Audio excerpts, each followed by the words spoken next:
Baik, This meeting is being recorded. terima kasih Dr. Devi. Assalamualaikum warahmatullahi wabarakatuh. Selamat sore, salam sejahtera buat kita semua. Baik, pada hari ini kembali adalah IKABDI Jaya Surabaya bekerja sama dengan PT ROS Indonesia menyelenggarakan acara webinar. Ini juga memang dalam suasana COVID-19 ini, pandemi, jadi selalu kita akan berusaha tetap mengupdate ilmu-ilmu kita yang berhubungan dengan kegiatan kita sehari-hari. Pada hari ini adalah untuk sesi pertama. Jadi untuk IKABDI Jaya Surabaya akan menyelenggarakan ada 2 kegiatan webinar pada hari ini dan minggu depan tanggal 23 dengan materi dan pembicara yang lain tentunya yang juga up to date. Itu akan dilaksanakan pada tanggal 23 Agustus, mengingatkan kembali kepada seluruh peserta, tanggal 23 Agustus jam 1.13 sampai jam 15 waktu Indonesia Barat. Indonesia Barat ini terkadang biasa kita yang di Indonesia bagian tengah dan timur biasa terlena sehingga terlalu lama menunggu, padahal memang kita menggunakan waktu Indonesia Barat. Baik, untuk sebelum saya mulai, ada 3 pakar yang akan berbicara pada hari ini, yaitu mengenai change landscape of colorectal cancer. Tentunya itu ya selalu berkembang dalam penanganan ini, dan PT ROS salah satunya yang concern untuk tindakan perkembangan penanganan tentang kolorektal. Ya. Mungkin sebelum saya mulai dengan sesi yang pertama, marilah juga kita panjatkan semua doa kepada pahlawan-pahlawan yang paling di depan, teman-teman sejawat kita yang telah mendahului dalam rangka karena kasus COVID-19 ini, dan itu tidak sedikit. Mereka adalah pahlawan kita yang pertama di ujung tombak. Semoga arwah-arwah beliau semua, almarhum, almarhumah, diterima di sisi Allah sebagai pahlawan-pahlawan kesehatan tentunya untuk kita semua. Semoga yang ditinggalkan juga diberikan kekuatan. Baik. Dan yang kedua berikutnya yaitu PT ROS Indonesia juga perlu saya sampaikan ada memiliki program yang kita sebut sebagai program pilar. Ini mungkin perlu saya sampaikan karena ini adalah ada sangkut pautnya dengan pelayanan untuk pasien-pasien kita, yaitu program mitra layanan akses dari ROS untuk program bantuan pasien dalam bentuk bantuan skema pengobatan serta informasi dan edukasi terkait produk. Saat ini sudah tersedia di beberapa rumah sakit dan di Indonesia ini pilar dan akan dibantu oleh teman-teman dari PT ROS Indonesia di dalam pelaksanaan program ini. Ya. Baik, untuk tidak memperpanjang waktu, selamat datang untuk semua peserta yang saya banggakan dari Sabang sampai Merauke, dari beberapa teman sejawat yang hadir pada sore hari ini. Yang pertama adalah yang akan dibawakan oleh Profesor Dr. Paulus Sukamto Wibowo SPPKPD. Informasi untuk kurikulum vitae beliau adalah saat ini beliau adalah guru besar di Airlangga University dan Hospital Sutomo, Rumah Sakit Sutomo Surabaya. Itu saya kira mungkin di kalangan bedah tidak ada yang tidak mengenal beliau. Itu alumni dari UNER tahun 67, jadi memang cukup senior beliau. Dari bedah tahun 73 dan digestif tahun 82 serta profesor untuk guru besar tahun 2006. Beliau juga fellow di Hospital Science Anthony Paris Prancis tahun 79. Kalau organisasi saya kira mengenal semua, IPABI, IKABDI, IDI, semua beliau aktif, sampai sekarang juga beliau masih aktif jika ada kegiatan-kegiatan organisasi. Kepada Prof. Sukamto saya persilahkan untuk membawakan materinya. Saya persilahkan.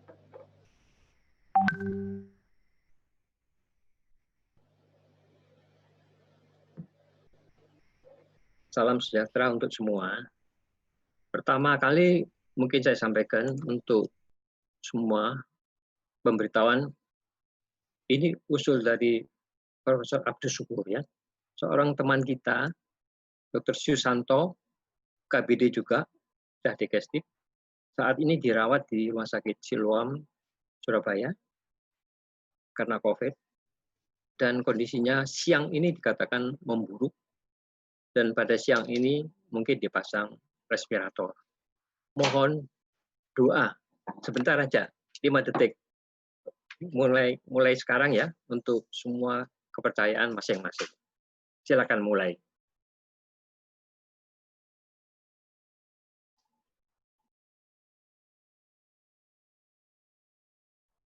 Selesai. Oke, terima kasih ya. Jadi hari ini saya memberikan topik mengenai penyakit herediter ya.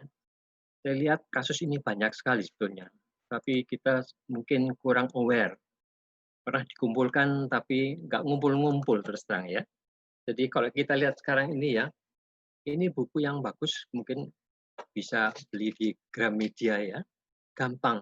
Dokter ini, apalagi dokter bedah, jarang banyak buku mengenai genetika ya. Ini bisa dibeli karena mudah dan lucu-lucu ceritanya, jadi gampang ya. Gambar yang kiri ini kromosom ya. Jadi kita mengenai hari ini bicara mengenai sitogenetik kromosom ini ya. Jadi kita lihat bahwa di dalam situ ada gen-gen yang menentukan penyakit apa yang bisa timbul dari gen ini ya. Nah, mungkin pembicaraan saya nanti banyak menunjukkan kasus-kasus ya. Jadi nanti kita bicara mengenai kasus. Slide berikutnya. Nah, kuliahnya dengan epidemiologi ya. Kita lihat di sini bahwa kita kiblatnya ke Amerika. Dikatakan colon cancer itu nomor 4 tahun 2019 di Amerika. Tapi kematiannya nomor 2 ya pada tahun 2019. Jadi cukup merisaukan ya. Dan dari kasus-kasus ini 35% di seluruh dunia dikatakan semua kasus CRC 35% adalah herediter. Luar biasa ya. Dikatakan herediter kalau ada first degree relatif dengan cancer juga. Jadi paling tidak ada satu keluarga dekat first degree dengan CRC. Ya. Dan hari ini mungkin saya bicara mengenai penyakit yang penetran. Jadi penetran itu memberikan gejala yang spesifik ya. Itu Lynch syndrome dan FAP. Ya. Dikatakan kedua penyakit ini meliputi 5% sampai 10% dari CRC. Cukup tinggi. Apakah ini angka yang fix? Rasanya di sini ya bisa lebih banyak. Makanya nanti mungkin ini sumber penelitian bagi yang muda-muda ya. Karena rasanya Lynch syndrome itu banyak sekali saya jumpai ya. Dan bukan hanya di sini, di Amerika pun dikatakan carrier dari USA ya terhadap Lynch syndrome itu 1 juta lebih dan semua tidak terdiagnosa. Sebetulnya Lynch syndrome carrier tapi tidak terdiagnosa di Amerika itu. Bayangkan di sini. Slide. Jadi apakah perlu ya? Penting ya. Karena sebetulnya mengenai sitogenetik ini baru mulai sebetulnya tahun 1990 ya. Dimulai oleh Henry Lynch, seorang ahli bedah yang mendapatkan Lynch syndrome ya. Lynch syndrome itu sebetulnya mulai 1966. Tapi waktu itu belum diketahui mekanismenya bagaimana. Baru tahun 1990 mulai dimengerti mengenai mekanismenya ya. Jadi ada suatu family clustering dari CRC ya. Ini penting karena kita bisa improve cancer surveillance ya. Kita bisa melihat bahwa cancer surveillance itu bisa menjadi lebih baik kalau kita mengetahui membuat diagnosisnya. Kemudian risk reduction ya. Risikonya bisa diperkecil kalau kita bisa mendapatkan Lynch syndrome atau FAP ya. Dan ketiga optimize management. kita bisa menentukan pengobatan apa yang paling baik. Ya, nanti saya tunjukkan kasus-kasusnya. Ya. Sebetulnya hari ini saya banyak bicara mengenai risk. Ya. Dari risk kita mengetahui risk of cancer, kemudian manajemennya bagaimana, kemudian surveillance-nya bagaimana. Ya. Slide berikutnya. Nah, ya, apa dasarnya menentukan risiko kanker kolorektal? Yang paling penting adalah kriteria fenotip. Fenotip itu maksudnya apa yang tampak, klinis, ya. Jadi apakah itu biokimis, apakah fisik, apakah fisiologis, ya. Dan dari sini nomor satu adalah family history, ya. Ada 3, family history, dan ketiganya family history. Ini saya selalu tekankan, pedigree, ya. Itu sangat penting sekali. Ini yang selalu dilupakan oleh dokter-dokter mencari pedigree. Dan kedua, patient specific factors, ya, yaitu usia, diagnosa. Makin muda orangnya, makin besar kemungkinan herediter. Ya. Kemudian tumor fenotip, misalnya si asekum, seperti pada foto ini, ya, sebelah kanan. Banyak lendirnya, banyak fungsinya, patologinya, MSI fenotip, ya, high, patologis, misalnya, ya. Jadi ini contohnya. Kalau pada FAP misalnya, adanya bintik-bintik pigmen di bibir misalnya, ya. Slide. Contoh ini, ya. Kita hanya mengetahui kok banyak ya kasus kita yang muda-muda, ya. Bisa ini kasusnya, ya. Tahun 2017. Pasien dengan CA kolon.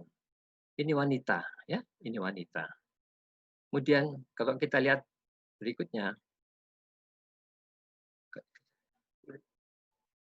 ini bapaknya. Ini neneknya. Jadi ini kita lihat, ini Amsterdam kriteria positif. Umurnya 49. Bethesda positif.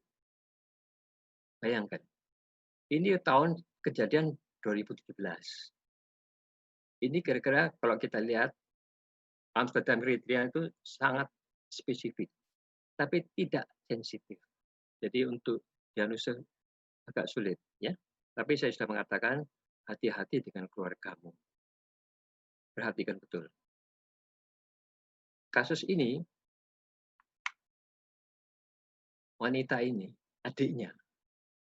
Adiknya, ini kalau tadi kejadian 2017, adik ini juga menderita CA nanti. Ini keponakannya. Ini juga CA nanti. Ya. Ini baru tahun 2020. CA kolon ascendant. Ya. Jadi begitulah. Kalau kita lihat kasus ini, ya, kita lihat turunannya berapa banyak. Banyak sekali. Ini berapa banyak ini kalau kamu bayangkan ini. Umurnya ini muda-muda nih, masih 20-an ini. Pasti dari sini nanti karirnya tuh banyak.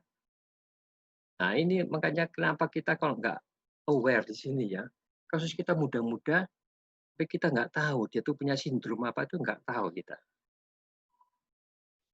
Oke, slide berikutnya. Tapi gini, apakah kita senang punya kasus gini? Tidak senang, sama sekali tidak menyenangkan. Kita susah mengatakan pada keluarganya, pada pasiennya, kamu ini punya penyakit yang turunan loh. Selalu pertanyaannya dari pasien sudah begitu, dok, penyakit ini bisa menurun, dok. Nah, itu yang susah menjawabnya. Ya. Jadi hati-hati, psikologis harus perhatikan. Informed consent, itu jadi pertanyaan. Apakah kita wajib atau harus mengatakan pada pasiennya bahwa ini perlu pemeriksaan genetik? Tidak gampang. Kebanyakan di sini menolak, nggak mau dia karena takut ketahuan. Nanti kalau ketahuan, gimana anak saya? Di Amerika pun dikatakan tracing kasus-kasus carrier sangat sulit di Amerika. Makanya Lynch syndrome itu dikatakan diagnostiknya itu underdiagnosis. 5% belum tentu 5%, mungkin bisa lebih, mungkin 10% nanti. Lihat aja beberapa tahun lagi, ya. Dan kita wajib juga memberi advokasi, ya. Jadi memberikan nasihat, ini bagaimana baiknya.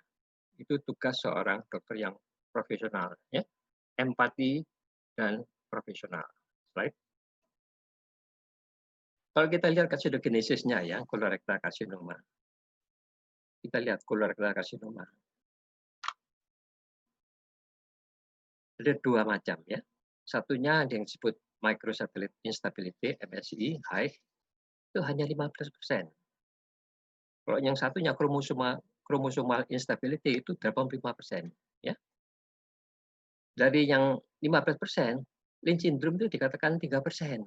Ada yang 5%, ada yang lebih, ya. Tapi ada lagi yang 12% yang epigenetic silencing. Jadi kelainan epigenetik. Ini nanti jadi sporadik, ya. Jadi sporadik yang ini. Nah, kalau yang kromosomal ini ada dua yang besar, sporadik paling banyak. Saya nggak tulis presentasi. Nanti presentasi ini bisa berkurang-berkurang. Kalau lihat di sini kan kira-kira 85%, jadi mestinya 85% di sini kira-kira. Tapi rasanya nanti lama-lama berkurang ini. Mungkin yang Lynch syndrome sama FAP ini akan bertambah. Rasanya begitu, ya. Kalau yang Lynch syndrome itu karena germline mutation, ya. Sama dengan FAP, juga germline mutation, ya. Kalau ini somatic mutation sporadik biasanya dan epigenetic silencing itu penyebab-penyebab dari, ya. Jadi apa yang disebut germline? Germline itu menurun, ya. Jadi ada hubungan dengan kromosom yang seks kromosom, ya. Sama dengan familial adenomatosis ini germline juga, ya. Jadi ada hubungan dengan seks kromosom. Kalau somatik itu sel-sel biasa, ya. Jadi nggak ada hubungan dengan yang namanya somatik itu nggak ada hubungan dengan gamit, ya. Nggak ada hubungan dengan gamit, ya.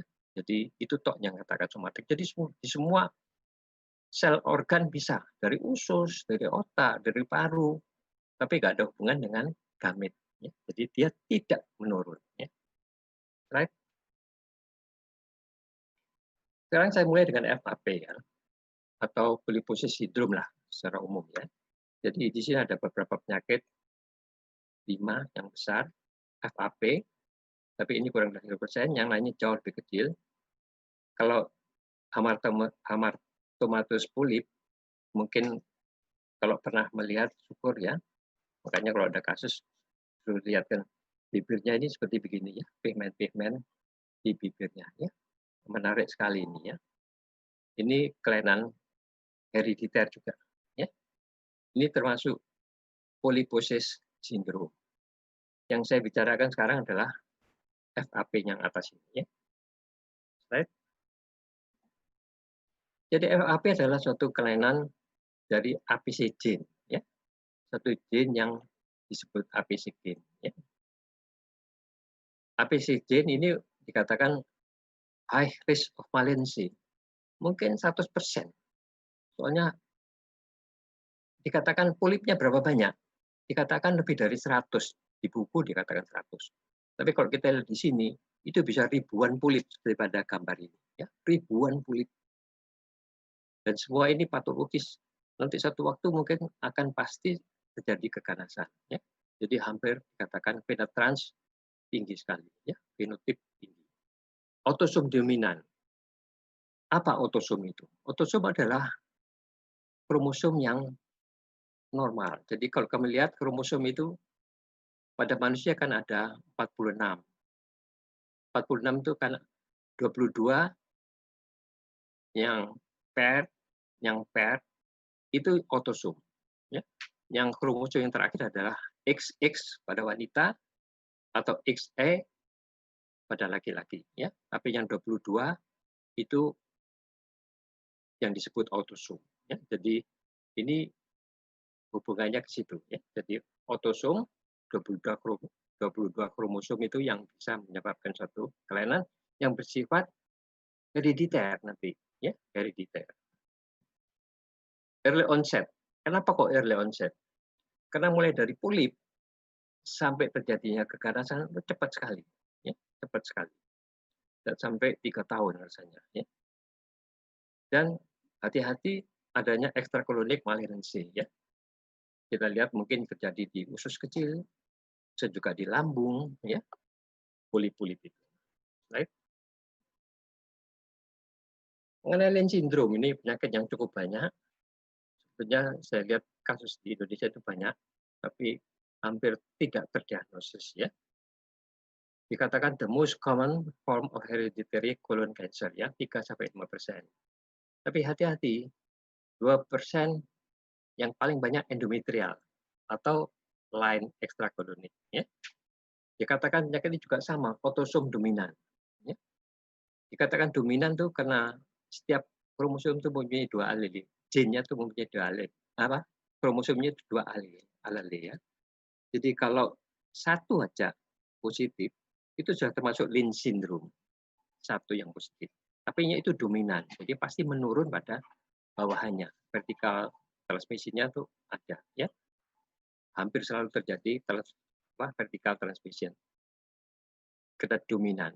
Tapi kalau satunya terkena, 2 hit, satunya kena, satunya sudah pasti ada positif. Karena environment misalnya, satunya bisa terkena dengan cepat. Sama, kira-kira sampai 35 bulan, dan sampai 3 tahun. Di sequence antara polip sampai ganas hanya 35 bulan. Jadi early. Nah, ininya gen yang mengalami kelainan adalah 4, sebetulnya ada 5, tapi MLH1, MSH2, MSH6, PMS2, dan EPCAM. EPCAM ini dimasukkan MSH2, ya. Dan kelainan genetik ini menyebabkan satu microsatellite instability, ya. Karena proses berulang-ulang, terus berulang-ulang, makanya akan terjadi suatu keganasan, ya. Katakan replication error, ya. Jadi tiap kromosom itu selalu mengadakan replikasi. Ini terjadi berulang-ulang kesalahan dan terjadi perubahan pada microsatellite instability, ya. Kemudian terjadi satu proses keganasan.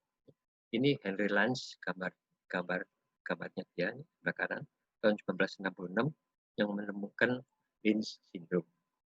Slide. Penetrans tidak terlalu tinggi. Kalau FAP tadi itu high penetrans, tinggi sekali. Tapi kalau yang ini reduce 50%, tidak semua sama, ya. Jadi misalnya kalau dikatakan primary on right colon 60-80%. Jadi sisanya itu bisa di kolon manapun, bisa di rektum, ya. Usianya juga muda, dikatakan 44-61 tahun, ya. Jadi ini fenotip, ya, fenotip. Adanya synchronous cancer, ya. Synchronous itu bisa di endometrium, ini namanya associate, endometrium, ovarium, small bowel, stomach, pankreas, batu biliar, ureter, renal, pelvis, dan skin.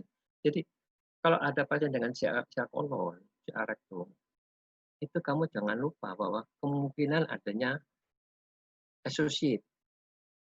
7% dikatakan sinkronus di 2 tempat. Di 2 tempat sinkronus.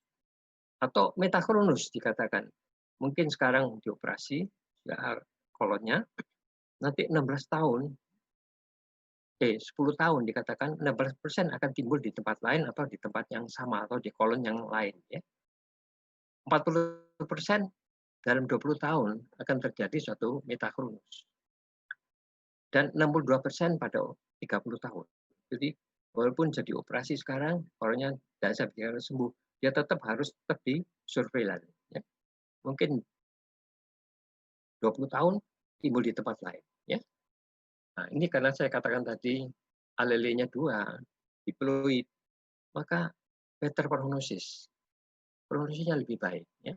Jadi hampir semua tuh hidup. Walaupun kalau sudah lanjut mungkin metastase lanjut mungkin tidak begitu bagus, ya, tapi umumnya baik. Baik. Diagnosisnya bagaimana? Ini awalnya dengan kriteria Amsterdam, kemudian diperbaiki dengan Amsterdam 2 dikatakan mengikuti associate cancer tadi itu, ya, associate cancer. Kalau Amsterdam 1 hanya kolorektal. Rumusnya itu 321, ingat saja 321.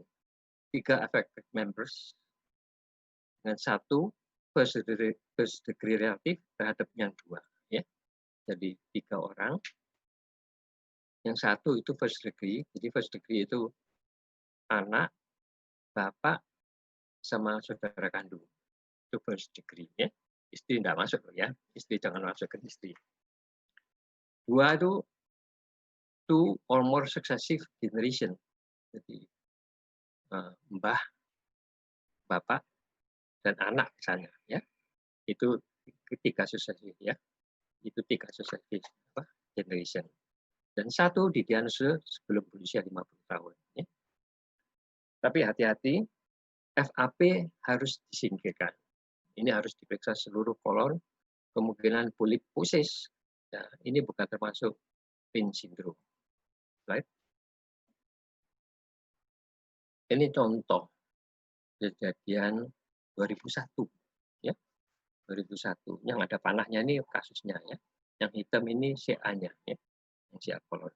Ini pedigree-nya begini tampaknya. Ini kalau kamu lihat 2001 Asikum dioperasi. Tapi kalau kita lihat pedigree-nya ini metakronus.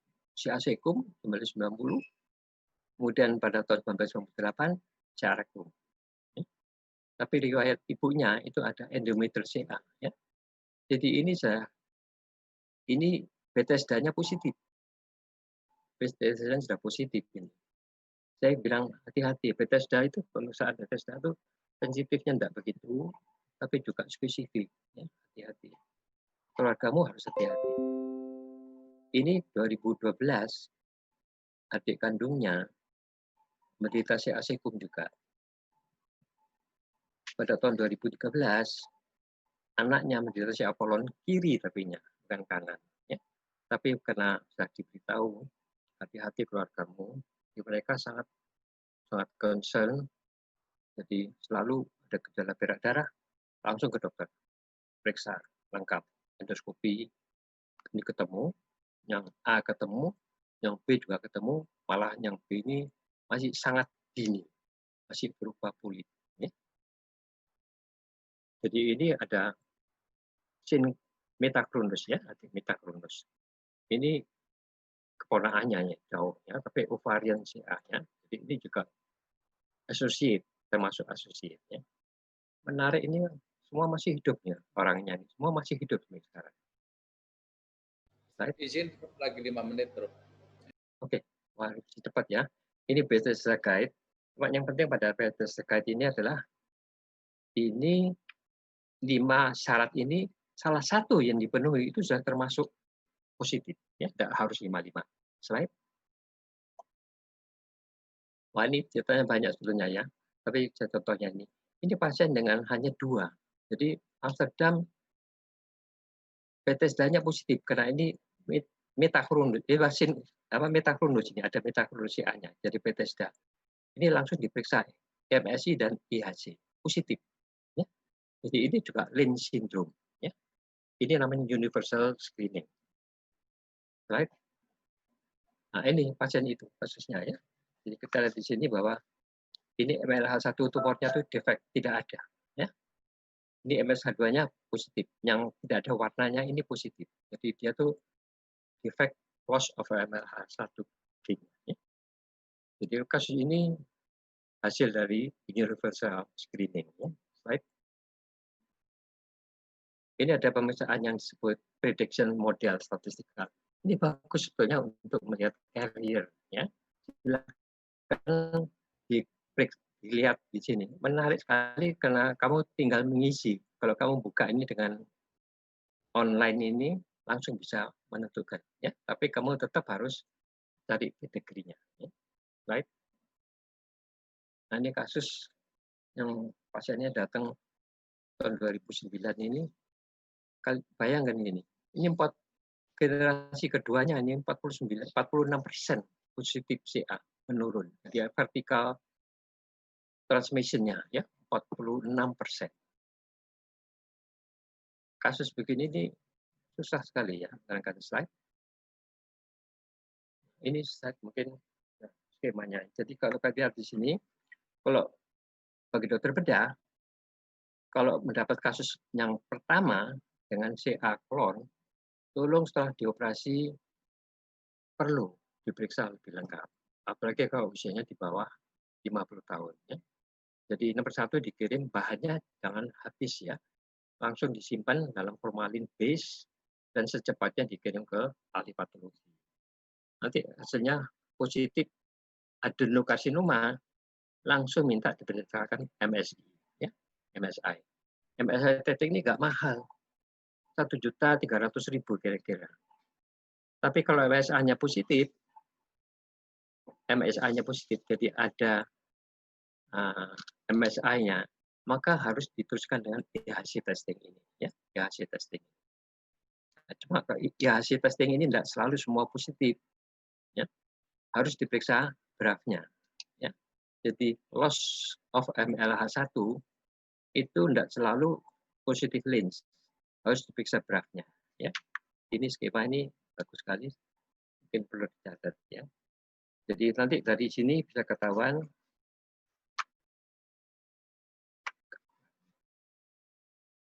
mana ya BRAF mana BRAF ini ya, nggak kelihatan. Oh ini. Nah, BRAF, kalau BRAF diperiksa BRAF-nya mutasi, ya langsung pasien ini adalah CA yang apa?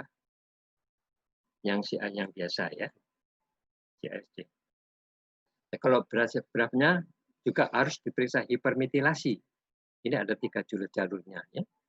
Kalau BRAF mutasinya negatif, MLH1 promotornya hipermetilasi juga absent, maka ini hampir pasti lens. Dan ini perlu diperiksa genetiknya konseling, ya. Perlu germline testing guided IHC testing, ya. Cuma ini agak mahal ya. Di Amerika pun dikatakan tes ini mahal ya. Nah, saya kira ini yang penting. Nah, ini mahal ini periksanya nih. Mungkin kalau nggak salah di sini 19 juta ini. Nggak tahu lagi nih. Kalau ternyata tidak ada mutasi dari testing ini, itu katanya walaupun ini kecil kemungkinannya, itu Lynch-like syndrome. Itu tetap diperlukan surveillance terhadap Lynch syndrome. Jadi misalnya tiap tahun harus kolonoskopi misalnya. Ya. Saya kira dikatakan germline sequencing of MLF genes is the gold standard conforming Lynch syndrome. Ya, jadi ini perlu sebetulnya, perlu sekali. Kita kalau diagnosis sampai di Indonesia itu hanya berdasarkan hanya sampai di sini, ya, sampai di sini. Kalau tidak apa-apa ya kita tidak sampai periksa ini, jarang sekali yang periksa ini ya. Tapi saya pernah periksa satu pasien ya 19 juta itu, tapi dia bukan Lynch syndrome, walaupun IHC-nya positif, MLH1-nya positif katanya loss of MLH1, tapi nggak ada mutasi. Jadi akhirnya ya Lynch-like syndrome. Tidak apa-apa. Coba surveillance terus. Mungkin hanya ini yang saya sampaikan. Slide berikutnya. Saya kira selesai, tapi lain kali mungkin perlu susulan, tapi nanti aja. Terima kasih. Baik, ya. Makasih Prof. Sutanto, materinya inspiratif dan segera informasi. Memang sebelum lanjut mungkin ada polling yang diberikan oleh pemateri, yaitu session ada pertama adalah tolong dijawab untuk semua peserta memilih penjelasan di bawah ini benar kecuali sindrom Lynch dapat menurun pada anak laki-laki maupun perempuan. Yang kedua, sindrom Lynch menempati urutan terbanyak penyebab keganasan kolorektal herediter, ada kanker kolorektal pada penderita sindrom Lynch, lebih sering ditemui di kolon kanan, semua keturunan dan ya itu saya kira semua peserta sudah bisa melihat dan bisa langsung memberikan jawaban, langsung di submit, nanti akan kami verifikasi. Yang pertanyaan kedua juga demikian, saya kira bisa diperlihatkan. Ya, itu dapat menimbulkan keganasan ya, pada penderita sindrom Lynch. Ya. Mungkin yang polling untuk pemateri pertama, terima kasih kembali kepada pemateri. Berikutnya cuma sekedar informasi juga, walaupun kita tahu semua, terutama yang bedah digestif maupun yang semua berkecimpung di dunia bedah kolorektal, bahwa herediter dan gen itu mungkin hanya sekitar 10-20% dari kasus kolorektal, dan terbanyak memang sporadik sampai 70%. Namun itu juga perlu kita ketahui kan, dalam terapi maupun dalam tindakannya itu personal terapi sangat diperlukan. Baik, mempersingkat waktu, kita akan masuk ke pembicara kedua, yaitu akan dibawakan oleh Dr. Iwan Christian. Itu adalah akan bawakan tentang molecular subtyping of colon cancer yang ada hubungannya nanti dengan implikasi kepada klinik, pada tindakan. Dr. Iwan Christian SPPKPD adalah alumni dari Fakultas Medicine dari UGM tahun 88. Ini beliau pernah tugas dulu ini di puskesmas kampung saya di Kebumen dulu ini. Nah, cukup tahun ya hampir sama. Terus lagi dari UNER tahun 2002 untuk bedah umumnya, digestif tahun 2005, dan banyak melakukan fellowship, dan yang terakhir itu di NUH Singapura tahun 2007. Semua organisasi dimasukin yang untuk organisasi bedah, terutama di digestif juga sebagai pengurus. Saya persilakan Dr. Iwan Christian, 20 menit dari sekarang. Silakan.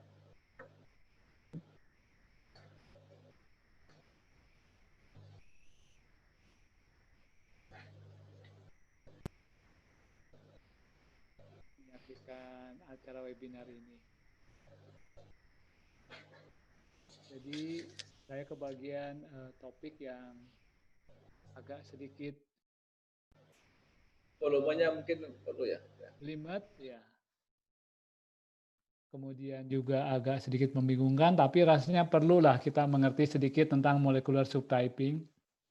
Karena fenomena inilah yang bisa menerangkan pada kita kenapa pasien-pasien kita hasilnya lain-lain.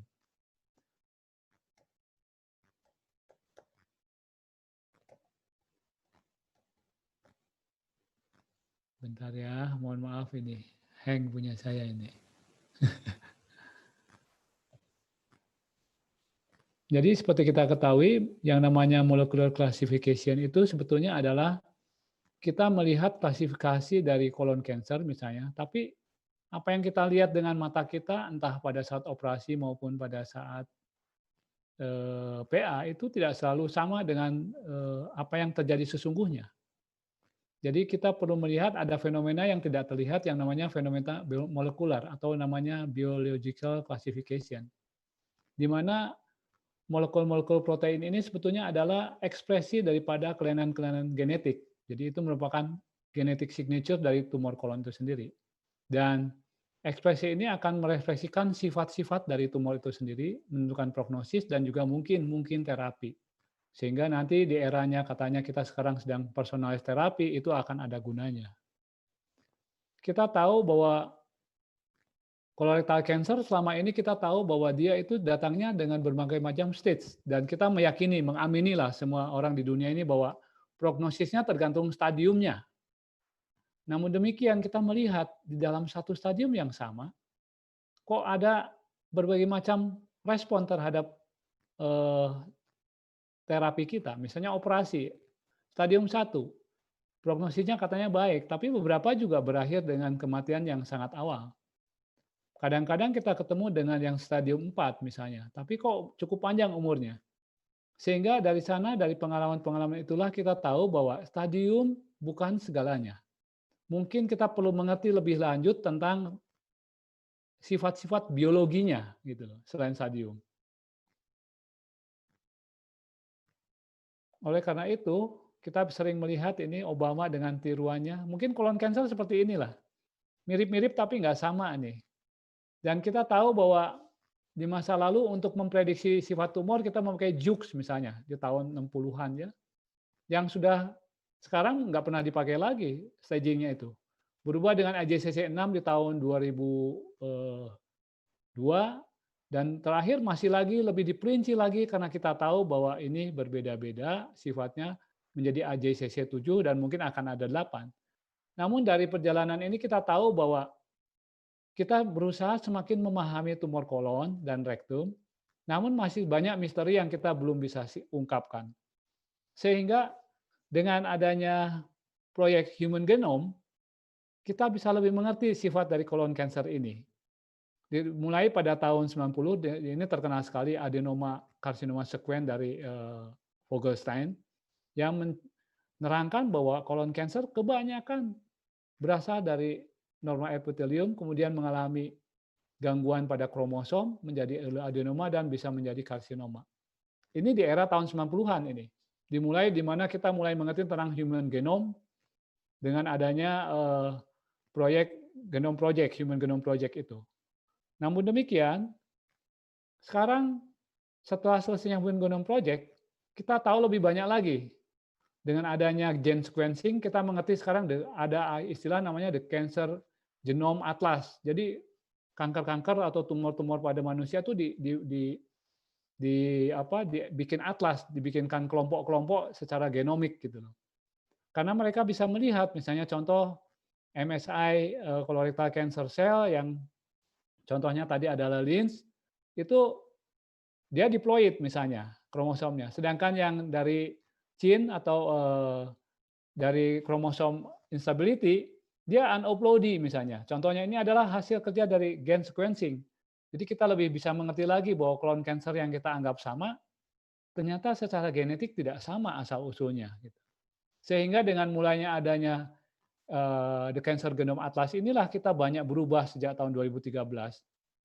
Sekarang kita melihat bahwa ada pola-pola yang tidak umum dari colon cancer ini. Kita melihat dulu bahwa konvensional pathway, kita lihat bagi orang yang suka endoskopi suka melihat bahwa kebanyakan tumor kolon itu berasal dari adenoma atau dari polip misalnya kan.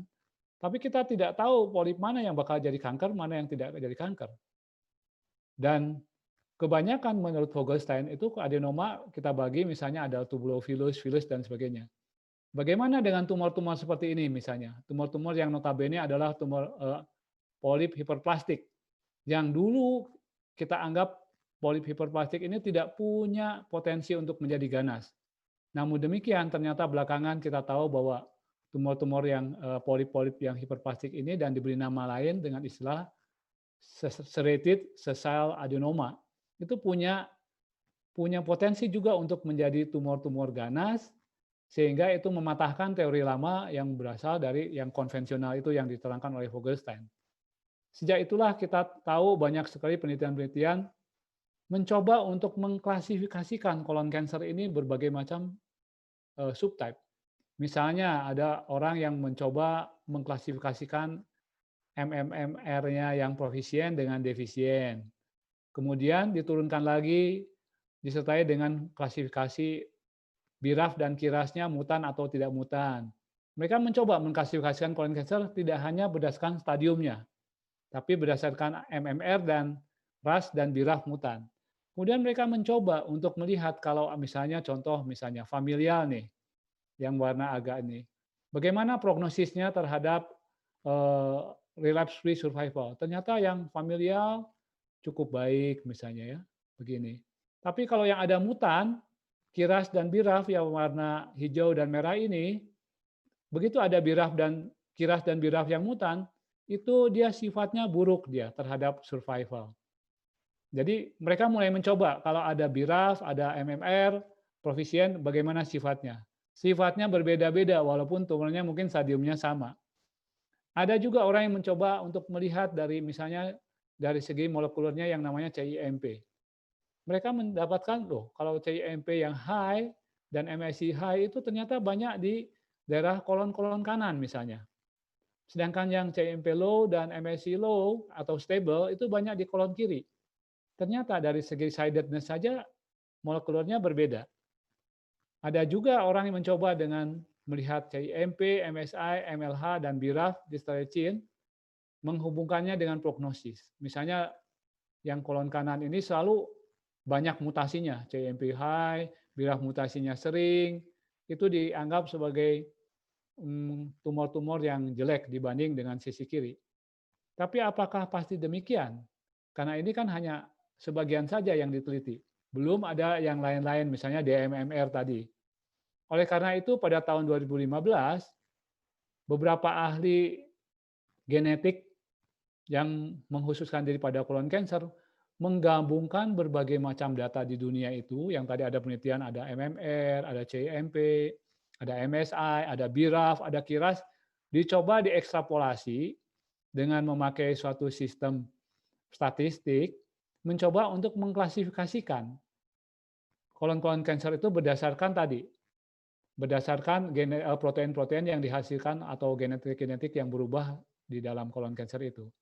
Mereka mengatakan ada 4 klasifikasi dari kolon cancer berdasarkan molekulernya, yaitu CMS1, di mana ini adalah hypermutated, jadi banyak mutasinya. Kalau yang tradisional, yang tadi adenoma karsinoma pathway itu di CMS2.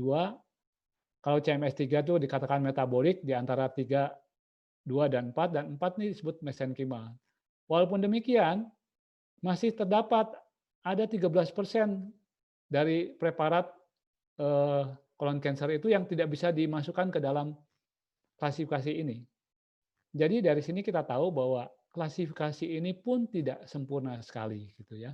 Ini adalah orang mencoba-coba untuk menggabung-gabungkan.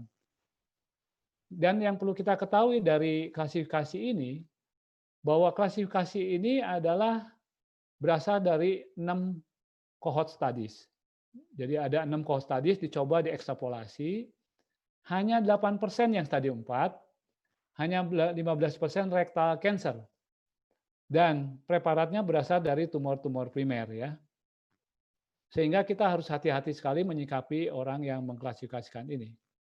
Hanya karena ini adalah suatu usaha daripada semua peneliti itu untuk mencoba mengklasifikasikan berdasarkan sifat biologinya, sementara ini adalah yang kita terima dulu, yang cukup diterima secara umum dan secara di dunia juga, bahwa klasifikasi ini cukup bisa diterima. Artinya cukup kalau diulang di tempat lain, hasilnya cukup seragam. Jadi sementara ini kita terima bahwa klasifikasinya ada CMS1 yang disebut imun infiltrat, yang tadi banyak di sisi kanan ya.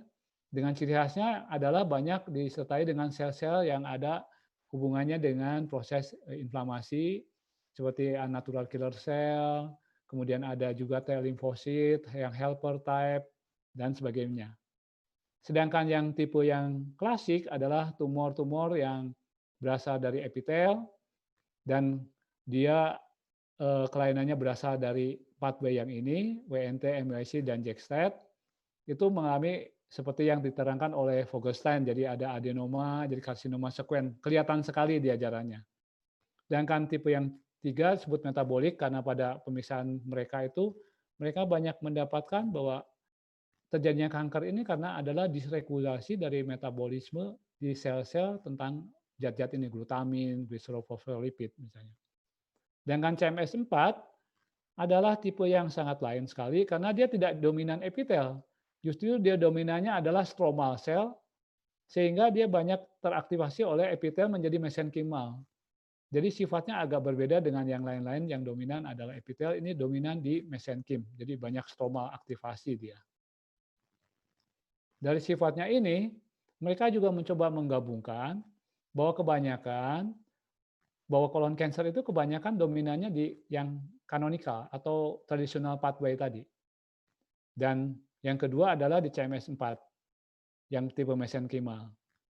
Dari sini sifatnya mereka mencoba untuk melihat dibanding mutasinya misalnya di CMS1 banyak BRAF mutation, sedangkan CMS3 metabolik itu banyak KRAS mutation.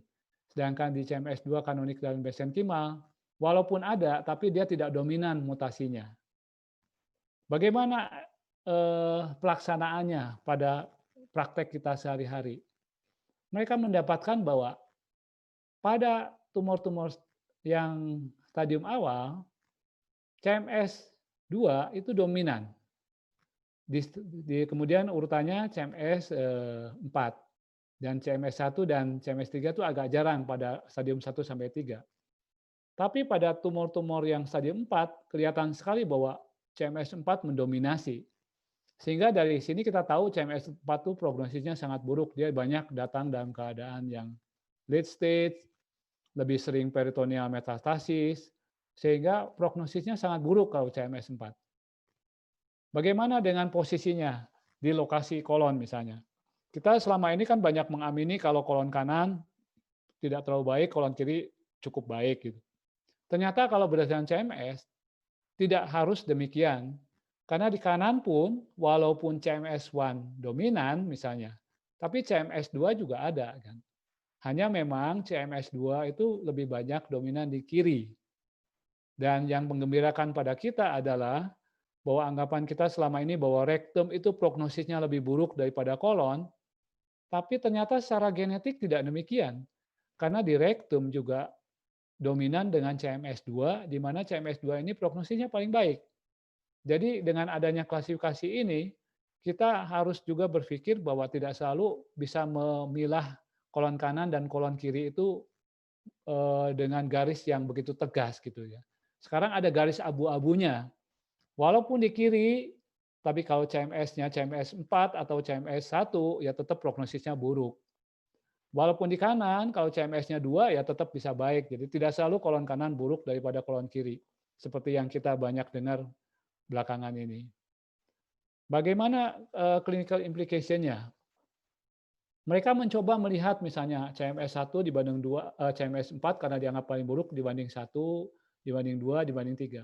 Memang CMS4 itu paling jelek, baik overall survival-nya, baik relapse-free survival-nya.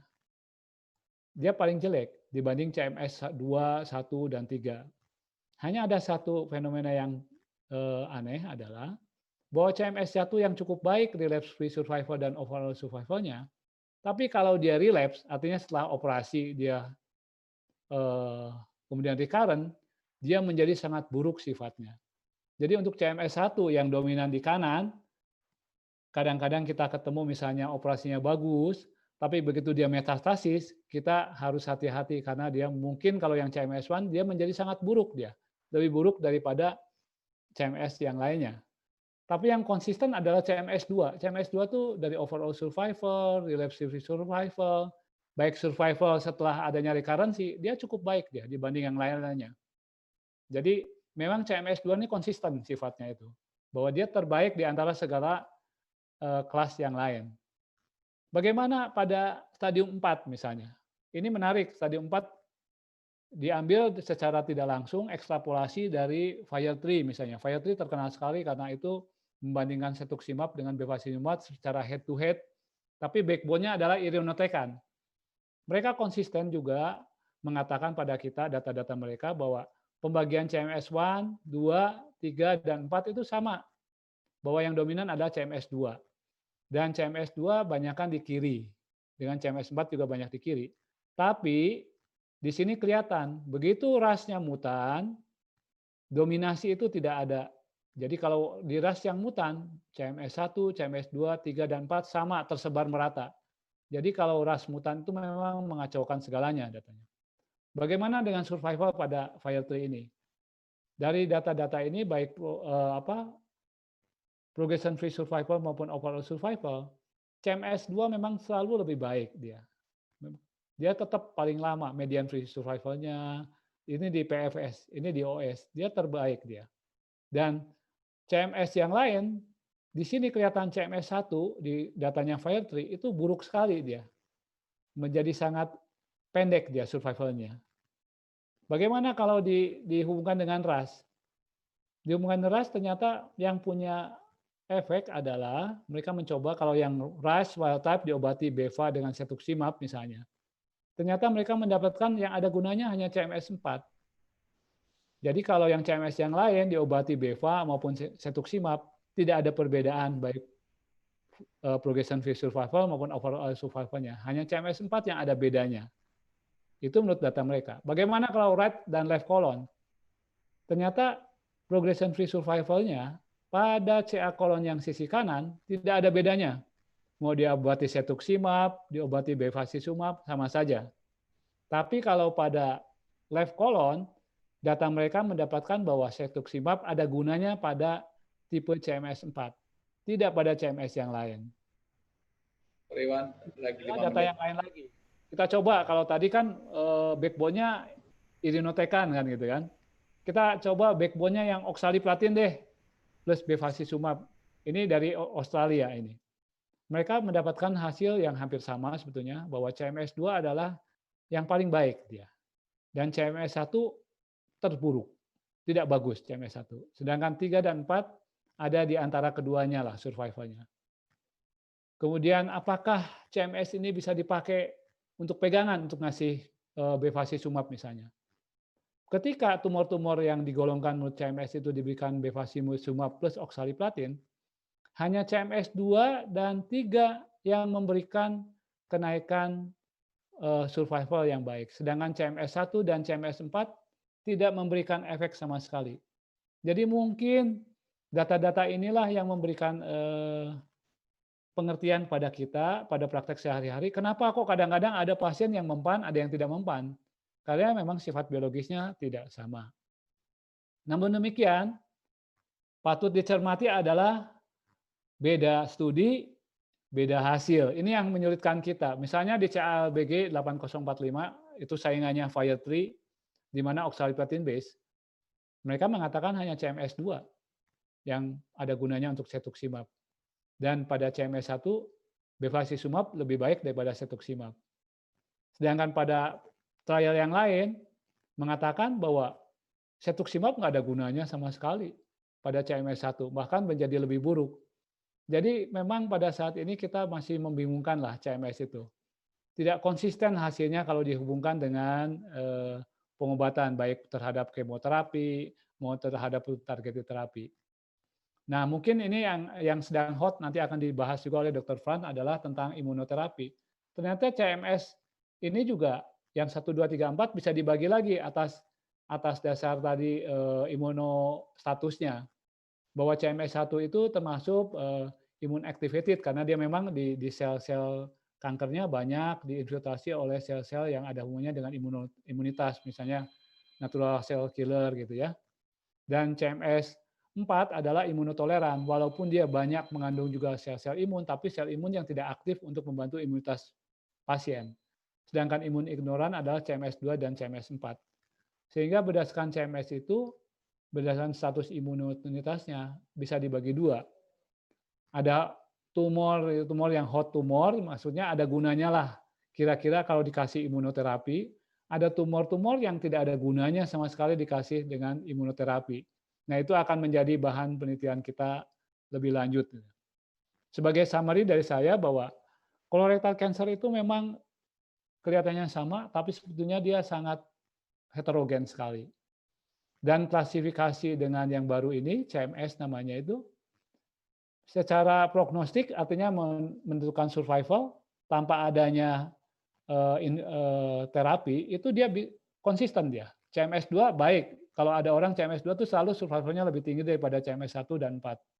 Tapi dia tidak punya sifat prediktif. Jadi kalau diobat prediktif itu artinya berhubungan dengan pengobatan kita. CMS 1 harus dikasih obat apa, CMS 2 kasih obat. Rupanya belum punya sifat prediktif.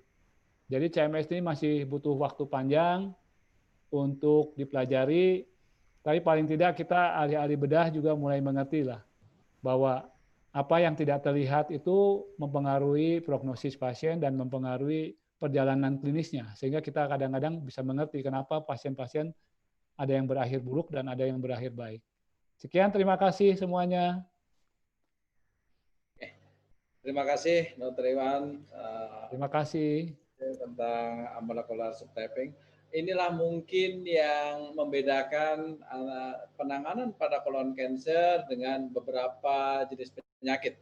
Karena di sini adalah betul-betul diperlukan personal terapi karena berbeda-beda. Ada orang yang mutasi berbeda, TP-nya berbeda, tentunya akan penanganannya juga berbeda.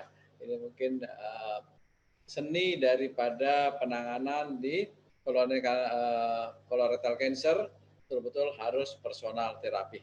Baik, nanti saya sampaikan kepada seluruh peserta, jika ada yang ingin bertanya bisa masuk ke kolom Q&A. Di situ nanti bisa langsung bisa juga dijawab oleh panelis. Kalau tidak nanti kita akan bacakan untuk bisa disampaikan oleh setiap pemateri. Untuk materi ketiga yang akan dibawakan oleh Dr. Franciscus Arifin, SPPKPD, MSI, itu adalah alumni dari Diponegoro Semarang, yaitu terus tahun 2006, General Sarjan tahun 2010, dan konsultan bidang digestif tahun 2017. Beliau juga aktif banyak di kegiatan organisasi terutama bedah. Saat ini beliau juga adalah pengurus pusat dari PP IKABDI. Baik, untuk menyingkat waktu, Dr. Franciscus akan membawakan mengenai future perspective in MCRC treatment. Itu mungkin akan seninya di sini. Baik, saya silakan Dr. Franz. Saya persilakan waktunya 20 menit dari sekarang. Terima kasih Dr. Warsinggi. Mohon izin Prof. Tamto, Dr. Iwan. Beliau ini guru-guru saya, jadi ilmunya juga dari beliau-beliau, dan tadi yang sudah disampaikan betul-betul memberikan sesuatu yang baru pada apa yang kita lakukan pada kanker kolorektal. Saya mendapat tugas untuk menyampaikan future perspective, jadi judulnya sendiri memang mengharuskan saya untuk sedikit berspekulasi begitu kira-kira, karena apa yang kita hadapi sekarang mungkin akan berkembang sangat pesat di masa yang akan datang, dan juga kita berhadapan pada metastatic colorectal cancer, ya, jadi yang stage 4 gitu kira-kira.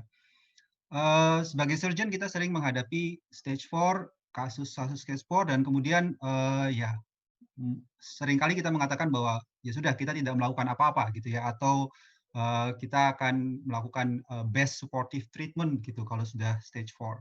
Tapi sebenarnya cukup banyak cara-cara yang bisa kita lakukan bila kita betul-betul memang memahami apa yang bisa kita attack, apa yang kita bisa lakukan pada kanker-kanker yang sudah mengalami metastasis jauh. Ini adalah 4 hal yang akan kita bicarakan.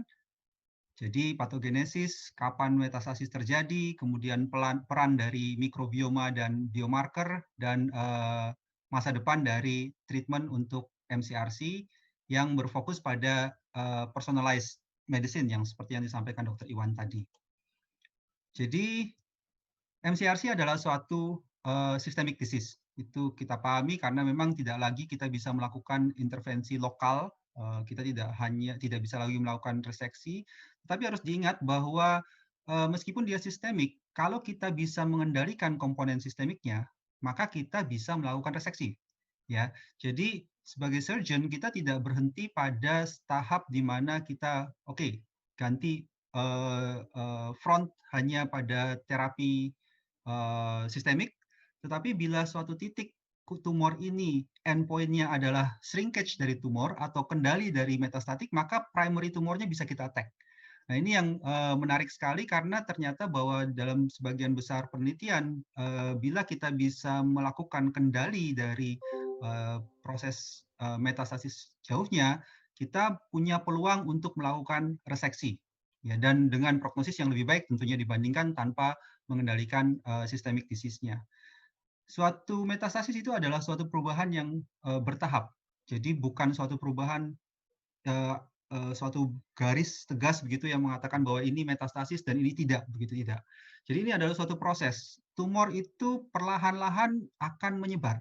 Jadi itu salah satu sifat cancer, jadi bahwa dia akan melepaskan sel-selnya dan pada suatu titik akan menyebar.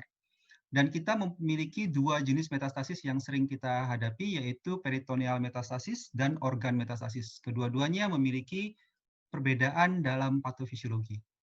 Pada organ metastasis itu banyak jalur yang bisa dipakai. WNT, kemudian RAS, kemudian pada jalur-jalur dengan NF-kappa beta, kemudian juga perubahan pada microRNA, ya, itu semua pada akhirnya akan menyebabkan yang tadi sudah disampaikan oleh Dr. Iwan, yaitu perubahan dari endotelial menjadi mesenkimal. Ya, jadi EMT itu adalah epithelial to mesenchymal transformation atau perubahan dari sel-sel epitel menjadi sel-sel mesenkim. Kenapa dia butuh menjadi sel mesenchymal? Karena kalau dia mau masuk ke dalam darah dan ikut berjalan dengan darah dan kemudian menempel pada organ lain, maka sel itu harus memiliki sifat-sifat sel-sel mesenchymal. Selama dia masih epithelial, dia tidak bisa melakukan itu. Tapi begitu dia sudah mengalami transformasi menjadi sel-sel mesenkimal, maka ini bisa terjadi, dia bisa tumbuh di tempat yang baru. Ya, dia memiliki kemampuan untuk tumbuh di tempat yang baru yang kita sebut sebagai metastasis jauh.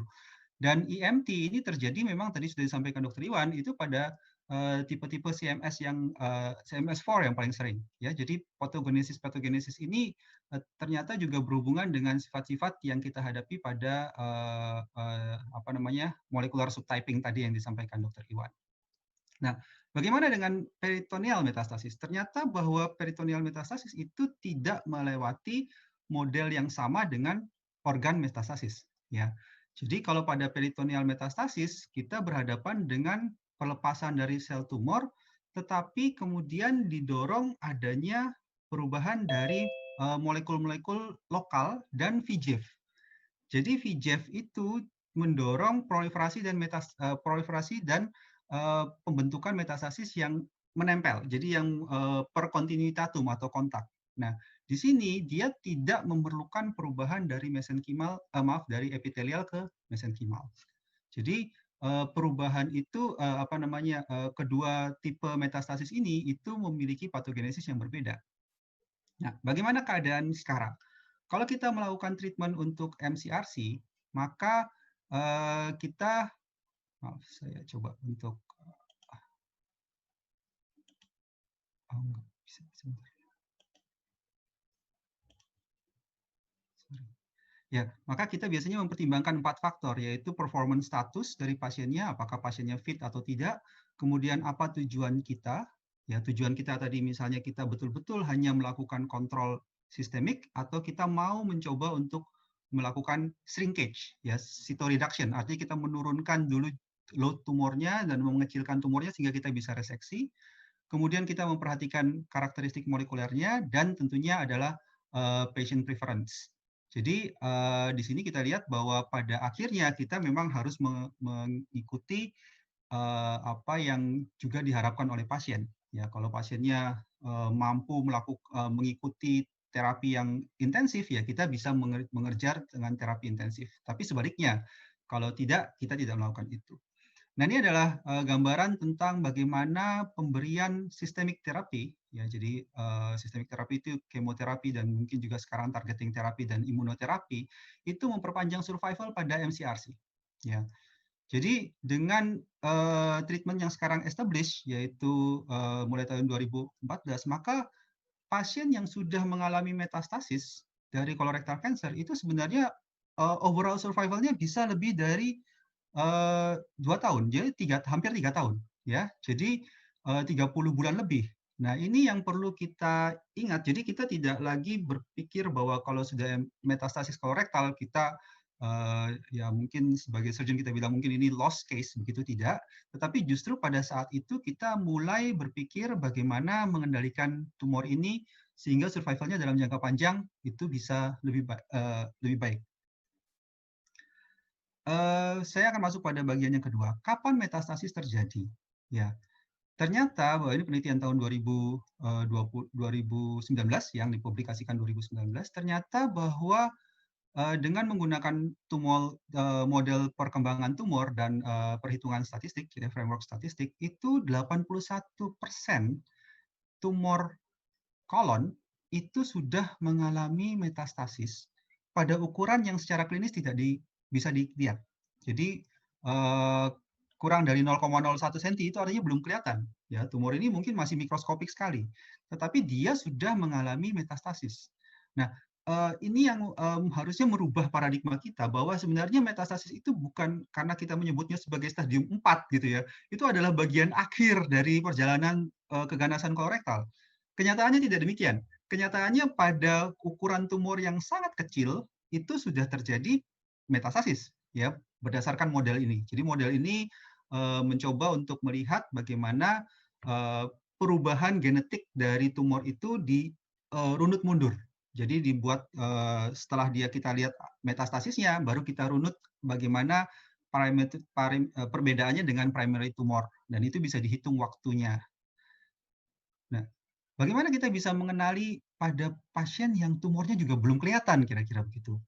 Jadi ada beberapa penelitian yang menarik yang dipublikasikan pada tahun 2020, yaitu bahwa kita bisa melakukan beberapa pemeriksaan yang diambil bukan dari tumornya, tetapi kita bisa mengambil data ini atau informasi apakah ada perubahan ke arah malignansi dari darah. Ya, contohnya tinggal misalnya melakukan cell-free DNA, mengevaluasi atau mendeteksi methylated cell-free DNA. Ya. Atau yang juga menarik adalah circulating tumor cells. Jadi bahkan pada jumlah atau ukuran tumor primer yang kecil, kita bisa mendapatkan sel tumor yang sudah jalan-jalan kemana-mana. Dan ini bisa kita lakukan dengan pemeriksaan darah. Ya, jadi kita tidak perlu mendeteksi atau mengenali tumornya, ya, atau tumor primernya, tetapi kita bisa melihat apakah di dalam darah terdapat marker-marker seperti ini atau sel-sel tumor seperti ini.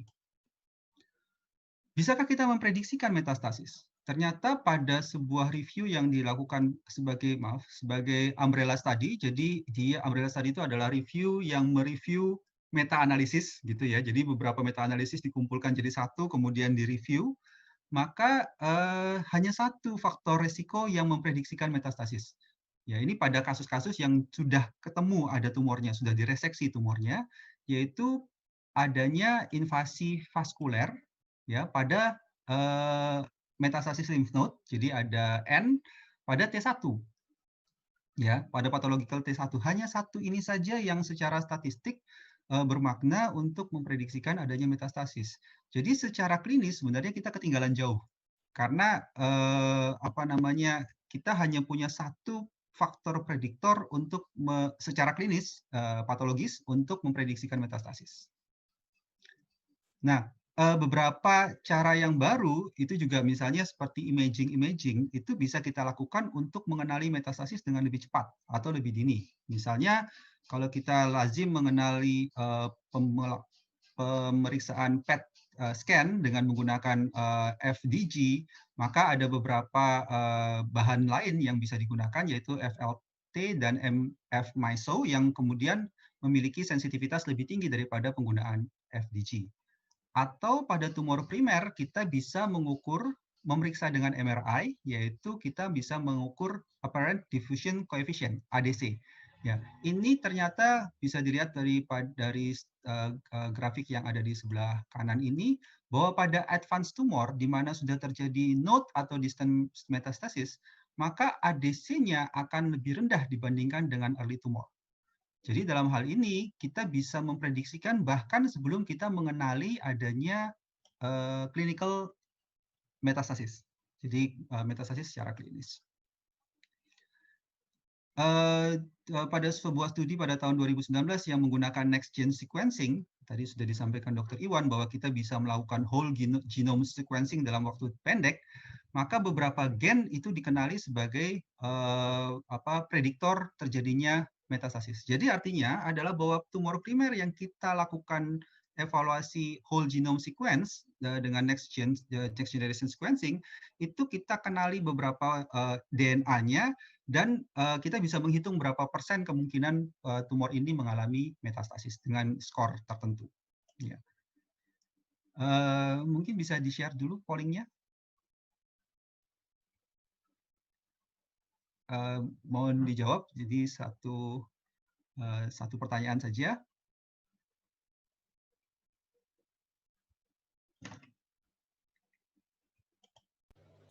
Ya, kalau ini langsung dijawab ya, Dr. Franz ya.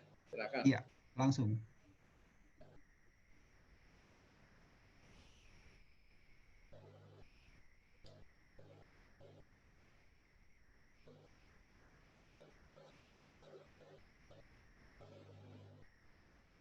Sudah?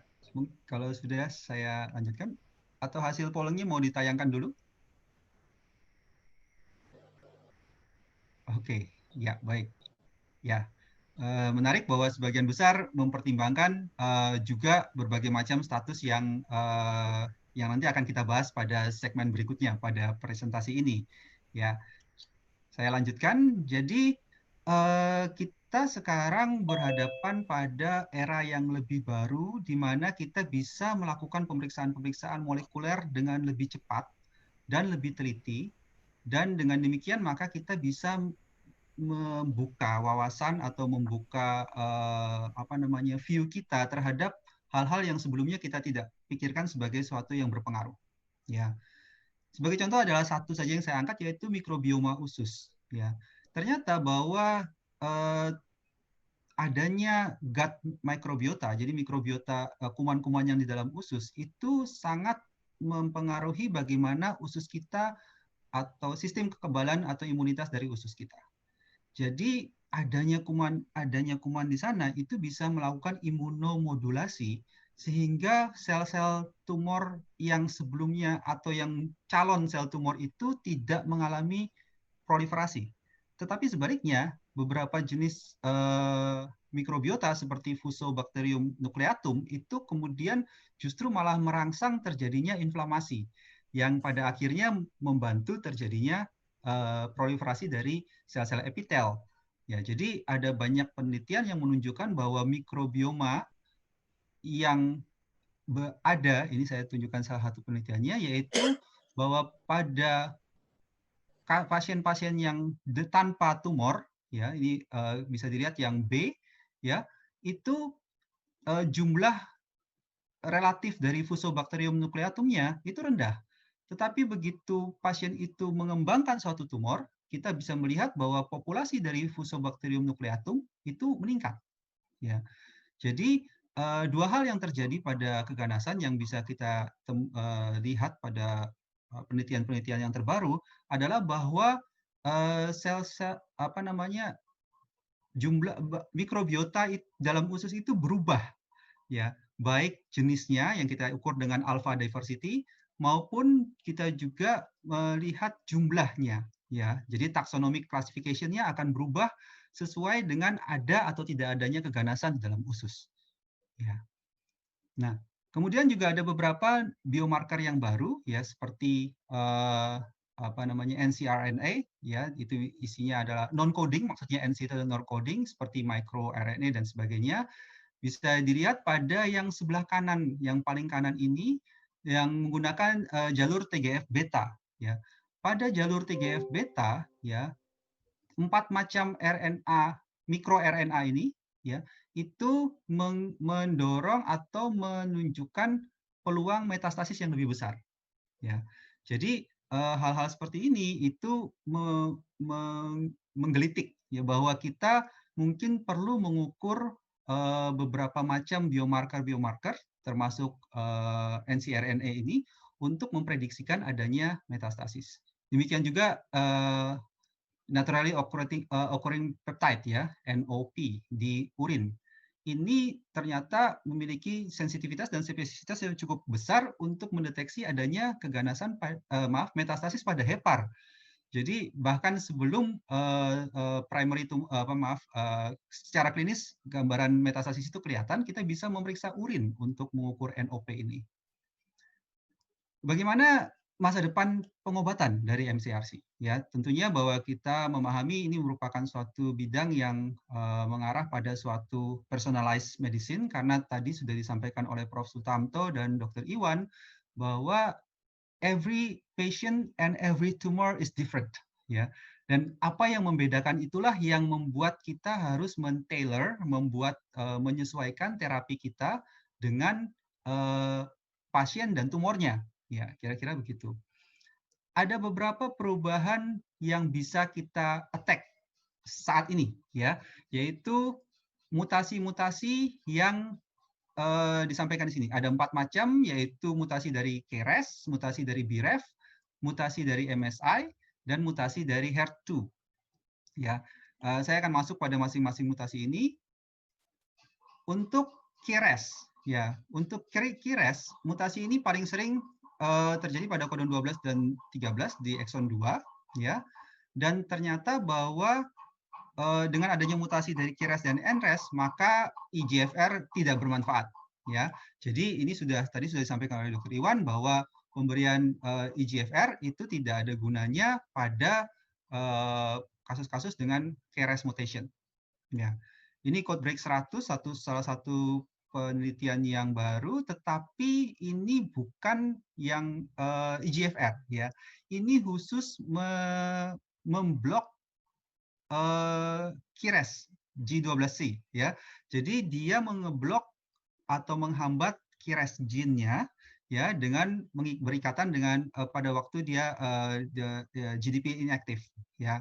Ini masih clinical trial fase 2. Ya, jadi kita belum tahu hasilnya bagaimana, tetapi kita sudah mengattack KRAS-nya. Jadi kalau ada gangguan KRAS atau ada mutasi KRAS, justru kita memberikan KRAS G12C inhibitor.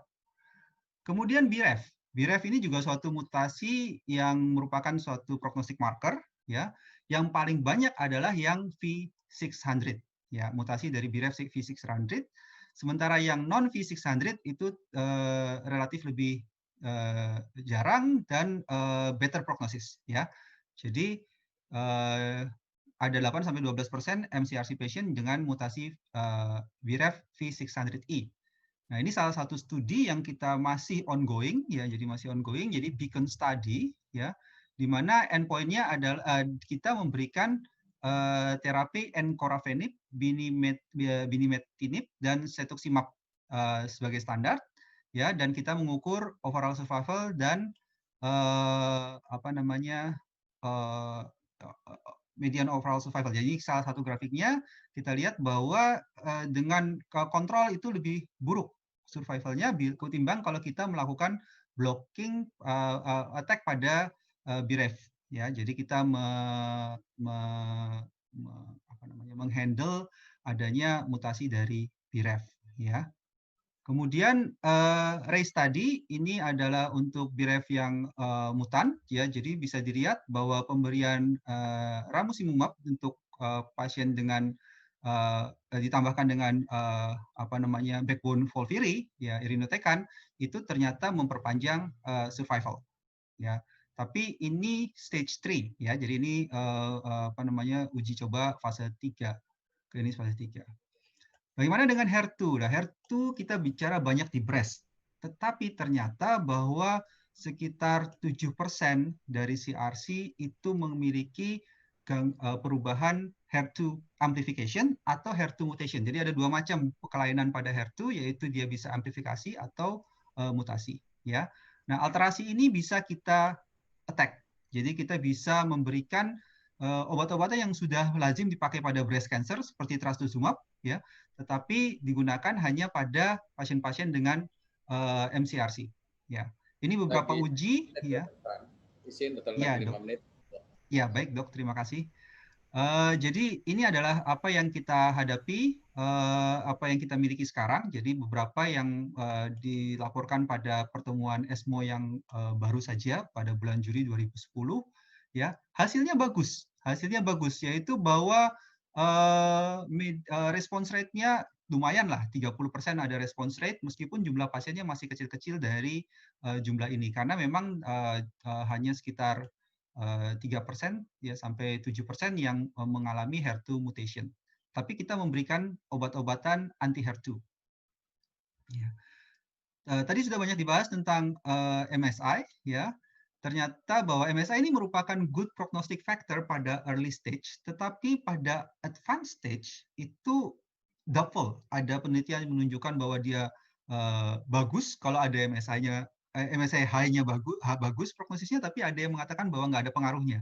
Ya, tapi pada early stage colon cancer, MSI yang high itu survivalnya lebih tinggi daripada MSI yang low, ya, atau yang pMMR, ya, yang apa namanya itu lebih buruk daripada yang dMMR pada stasiun. Ini salah satu imunoterapi yang ditujukan untuk memberikan terapi pada MSI high, ya, pada stage 4, pada MCRC. Ya, salah satunya adalah Keynote 177 dan Keynote 142. Ya, bisa dilihat pada kelompok yang wild type, ya, yang wild type itu kita melihat pemberian pembrolizumab itu memberikan efek yang bagus, ya. Jadi ini funnel plot, dan juga pada right colon. Ya, jadi bisa dilihat yang wild type dan right colon. Jadi kelompok ini menunjukkan hasil yang bagus, yang favors pembrolizumab, ya, ketimbang kemoterapi. Salah satu studi yang lain yaitu CheckMate 142, ini masih berjalan. 142 ini dia mengkombinasikan pemberian nivolumab dan ipilimumab, ya, nivolumab dan ipilimumab. Ini saat ini dia menunjukkan bahwa studinya masih ongoing, ya, masih ongoing.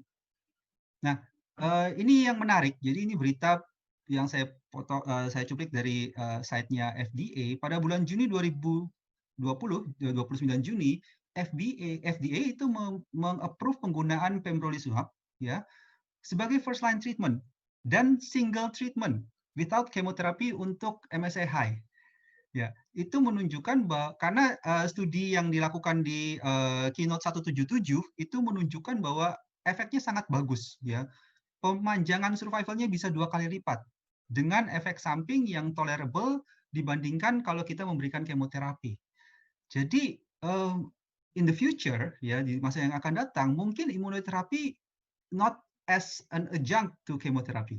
Ya, ini sudah yang untuk kasus ini sudah di-approve untuk pemberian hanya imunoterapi saja sebagai first line tanpa kemoterapi, ya. Kalau pemakaiannya sebagai secondary terapi atau terapi sekunder itu memang sudah di-approve tahun 2017 lebih. Ini hanya beberapa. Nah, yang terakhir adalah penggunaan CEA T-cells bispecific antibody. Jadi antibody yang digunakan untuk mengikat dengan dua tangan, kira-kira gitu. Satunya mengikat tumor, satunya mengikat T-cell. Jadi ditemukan supaya aktivasi dari T-cell-nya menjadi lebih tinggi, ya. Ini masih ongoing, masih fase 1, ya. Jadi saya kira mungkin masih menunggu hasil. Beberapa treatment lain adalah menyuntikkan oncolytic virus, itu virus yang memang merusak tumor untuk meningkatkan peradangan dan inflamasi, kemudian vaksin cancer, dan penggunaan epigenetik modulator, ya. Terakhir, ya, bahwa untuk masa depan dari MCRC treatment, yang pertama kita perlu melakukan better and earlier diagnosis dengan cara melakukan imaging yang lebih baik dan pemeriksaan biomarker. Yang kedua, kita bisa melakukan advanced sequencing teknik. Kemudian yang kedua, kita bisa melakukan pengobatan yang lebih baik dengan personalized medicine. Kita harus mengenali siapa yang akan responsif terhadap apa, dan kita bisa mengkonversi yang unresectable menjadi resectable, serta kita bisa meregulasi karsinogenesis dan pengobatan dengan memodulasi mikrobiota pada usus. Saya kira ini gambaran yang terakhir. Terima kasih Dr. Warsinggi atas waktunya.